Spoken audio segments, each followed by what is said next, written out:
This is Clint Brink on Good Hope FM, connecting Cape Town. My name is Soy, as we're joined in studio by Judge Dredd, Karl Heinz Urban. It's good to see you, sir. Good afternoon. Good to be here. Welcome to the Ozone. Welcome to Good Hope FM. I've got to say, sounds a little German. Karl Heinz. That's because my father's German. Ah, but you're born in Wellington, New Zealand. In New Zealand, that's correct. And do you still call New Zealand home? I mean, you travel probably quite a lot. I do, yeah. New Zealand's home. That's where I live. So how did the interest in film develop if you were living in Wellington? You know, I would just define it as a long-standing compulsion. I used to watch cinema in my youth, and it was something that I was always interested in.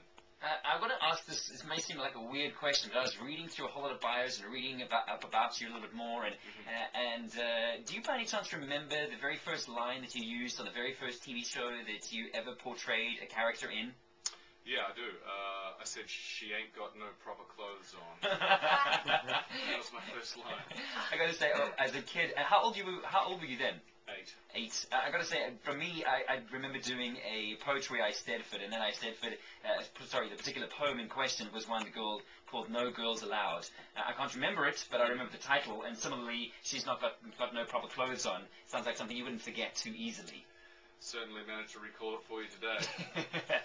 Would I be able to say that, or would you say rather, that your career took off? I don't know if that's a fair enough thing to say when you landed a role in Lord of the Rings. Where would you say things really developed for you? Well, you know, really, as in all careers, one thing leads to another.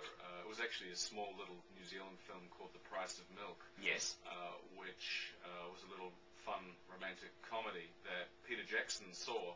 And it was based on that he offered me the role of Éomer in Lord of the Rings. So there wasn't necessarily an audition process for you for that particular movie? No, wow. They just offered it. And with regards to DREDD 3D, was there an audition process for this movie?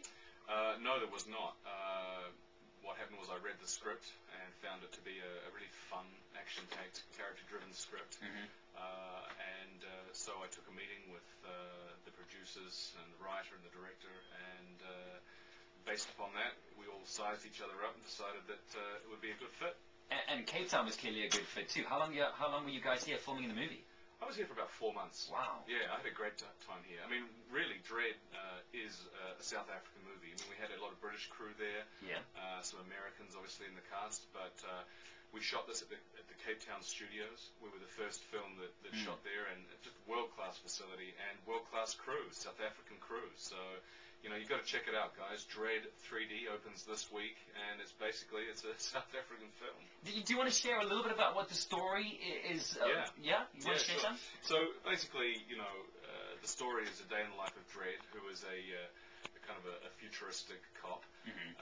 A day in the life of DREDD as he puts his rookie through her test to see if she's got what it takes to earn her stripes. Okay. And through the course of the day, they get trapped in a building, and there's a couple 100,000 people that try not to let them leave.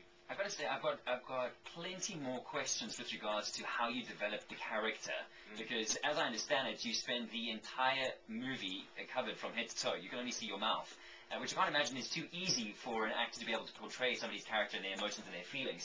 But I also want to know how you came about putting the voice of Judge Dredd together.